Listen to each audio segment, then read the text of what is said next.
You had weight loss surgery thinking that it would finally free you from food. But here you are on the internet and you're still thinking about food constantly, right? You're still planning your entire day around what you're going to eat, still feeling anxious at restaurants, still white knuckling it through work events, or still obsessing, restricting, spiraling. And now you're thinking, wait, I had bariatric surgery. I amputated my stomach. I did the hardest thing. Why? Why on earth am I still fighting with food every single day? What's wrong with me, Jessica? Here's what no one tells you. The surgery was just on your stomach. It did nothing to this, your brain. Look, surgery does not rewire the neural pathways that make you think about food 47 times a day. It doesn't regulate your nervous system, and it definitely does not give you food freedom. But here's the good news. You can be free from food after surgery. You just have to become someone with food freedom before your brain catches up. And today, I'm showing you exactly how to do that in ways that actually work with your brain after bariatric surgery and not against it. I'm going to start practical, then we're going to go deeper. Let's go. If you're new here, welcome. I'm Jessica. I'm a certified nutrition coach, a bariatric coach. I lost 140 pounds after having gastric sleeve surgery, and I help high-achieving women eliminate food noise, weight regain, stress eating, emotional eating, all the things that surgery does not fix. And I've worked with over 150 clients, executives, lawyers, business owners who did everything right, everything that their doctor told them to do after surgery, but they were still mentally exhausted by food. Here's what I know. Food freedom is not something that just magically appears when you hit your goal weight or you go 90 days without a binge. Food freedom is an identity that you step into right now, even while your brain is still rewiring, even while the food noise is still there. And today I'm going to give you practical ways to embody that identity before you even feel ready, because when you're ready is a little too late. If you want to go deeper after this video, I have a free masterclass training where I break down my complete method that I use with my private clients, and that's linked down below. But right now, let's start by talking about how to feel free from food starting today, this hour, this minute, this second. Because you don't become someone with food freedom by having it first. You get food freedom by becoming that person right now. So first things first, if food freedom feels completely foreign to you, you're not going to attract it. You need to immerse yourself in environments where food freedom is normal, where it's not this magical thing that other people have, it's just regular life. Here's what I want you to do. I want you to be around people who already have food freedom. Notice how they eat at restaurants. There's no panic, no spiraling, no mental gymnastics about what they're allowed to order or what's good, what's bad. They look at the menu, they pick something, they eat it, they move on with their life. That's the energy that you're calibrating to. And that's what you're showing your nervous system. You're showing your nervous system that this is possible. This is normal. This is safe. Now, I'm not saying go test yourself with trigger foods or force yourself into situations you're ready for. Don't go to a buffet of ice cream. That's not what this is about. What I'm saying is create calm, intentional food environments in your life right now. Eat at the table on real plates, not sitting at this counter, shoving food in your mouth, or in the car at a fast food restaurant, or on a train between meetings. Not in front of the TV with a Tupperware container feeling guilty. Light a candle, fold your napkin, make it feel intentional, not chaotic, not secretive. Because here's what's happening on a neurological level. When your food environments feel chaotic or secretive, your nervous system registers food as a threat, and your amygdala fires up. Your body then thinks, we're doing something wrong. We need to hide this. Food is dangerous. But when your eating feels calm, cool, and collected and intentional, it's out in the open. Your nervous system learns that food is safe. Food is manageable. Food is just food. And you're literally teaching your body, this is normal for me. I'm someone who eats peacefully. I'm someone who has food freedom. And the more you practice this, the more your brain believes that it's true. Now, the second thing that I want you to do is to choose one anchor ritual, just one.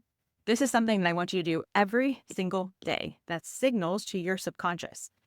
I am someone with food freedom, and it doesn't have to be complicated. It doesn't have to be Instagram worthy or social media posts every day. It just has to be consistent. Here's some examples. Your morning breakfast on a beautiful plate.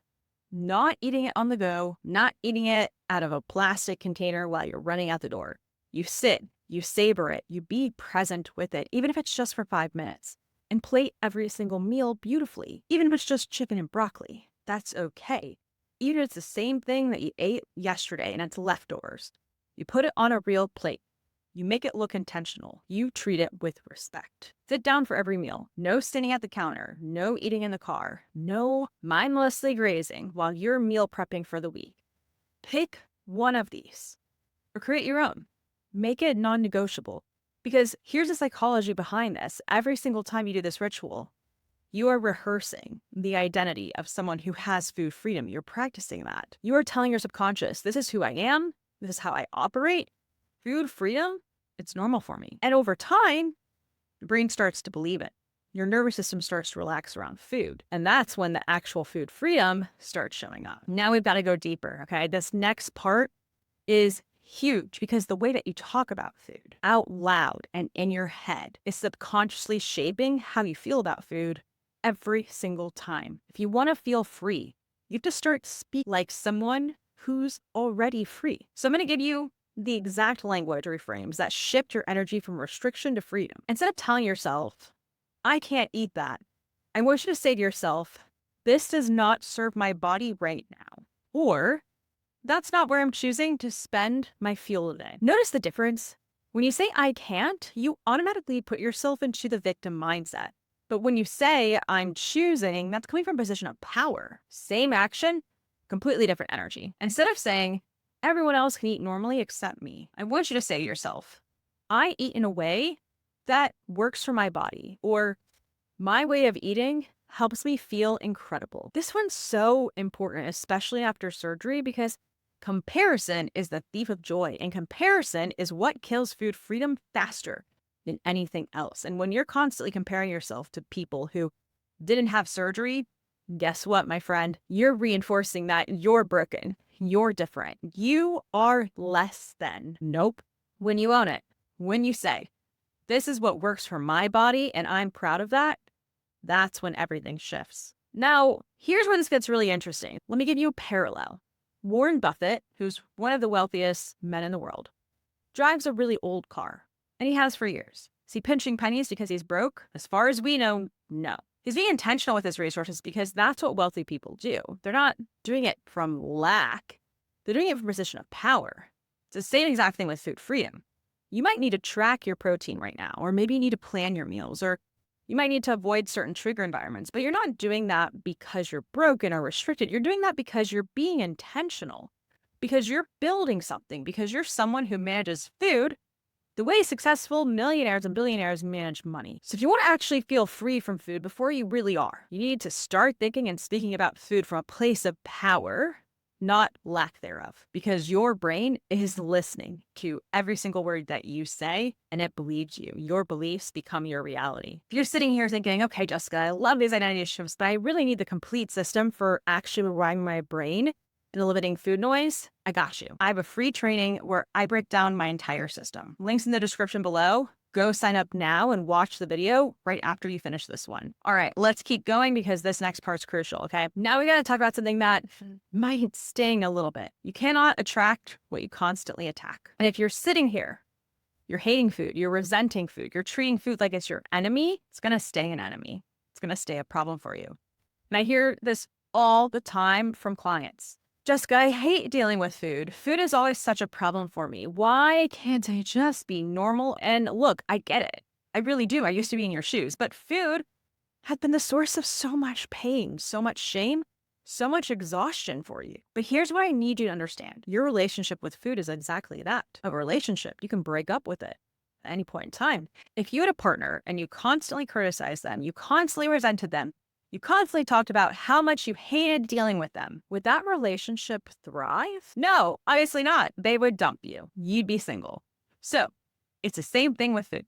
If every single time you think about food, you feel stress, shame, guilt, and anger, your nervous system registers that as food equals bad, food equals scary, food equals threat. And what does your nervous system do when it perceives a threat? It pushes it away. It goes into survival mode and becomes chaotic around it. People with food freedom don't hate food. They respect it. They see it as fuel deep into their soul. They see it as something that serves them. They don't apologize for needing structure. They don't feel shame about being intentional. Here's what I want you to start practicing. And yes, I mean, literally say these things out loud or write them down. Pause this if you need to, go grab a pen and paper. I love nourishing my body. That's statement number 1. Number 2, food is something that I can trust myself with. Statement number 3, I'm grateful my body tells me what it needs.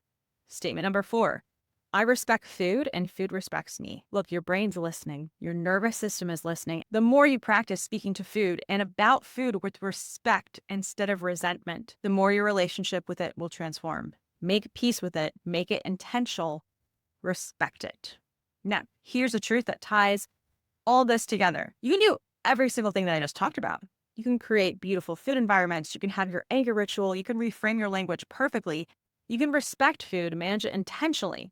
Do it all exactly right, but if your nervous system is in survival mode, you will not feel food freedom because a regulated nervous system is the foundation of abundance, including food abundance. Here's what happens when your nervous system is dysregulated.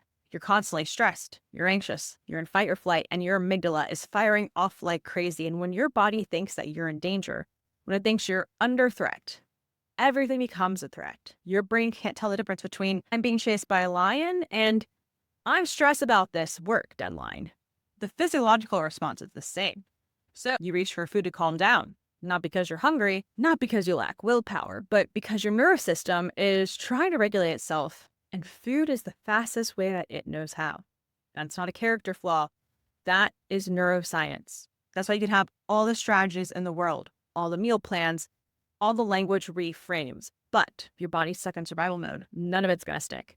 Now, if you want to see exactly how this plays out in real life, I have a video on one of the most common patterns that I see, why you eat great all day and turn to a food monster every night after weight loss surgery. Yep, you heard that right. It breaks down the neuroscience of why this happens and what to actually do about it. And that video is linked in the description and up here. And if nighttime eating is your struggle, watch that one next, because all of these identity shifts that we just talked about, they work. But they work best when your nervous system feels safe. Let me leave you with this. Food freedom is not something that you earn when you're perfect. It's not waiting for you at your goal weight or after 90 days without a binge. Food freedom is something and someone that you become starting right now, this second. Every meal that you plate intentionally, every time you speak from power instead of lack, every moment you manage food with respect instead of resentment, you're practicing being that person. Your brain's watching, it's learning, and it starts to believe that it's true. So you have a choice to make. Path 1, you keep operating from this I can't have anything energy. Sounds really awful. Sounds like a bad life, if you ask me. You keep resenting your body. You keep feeling restricted and broken. And in 6 months, you'll be stuck in the same food noise you've been dealing with for a year or two. Maybe with more regain. Definitely with more mental exhaustion, more health problems. Or path number 2, you start embodying food freedom right now. You shift your language. You create intentional environments. You treat food with respect. And in 6 months, you become someone who doesn't think about food constantly. You just naturally make choices that honor your body. Now, if you want my complete system for eliminating food noise, grab my free training link in my bio or the link in the description. If you need help implementing this at a personalized level, applications are now open for my coaching program.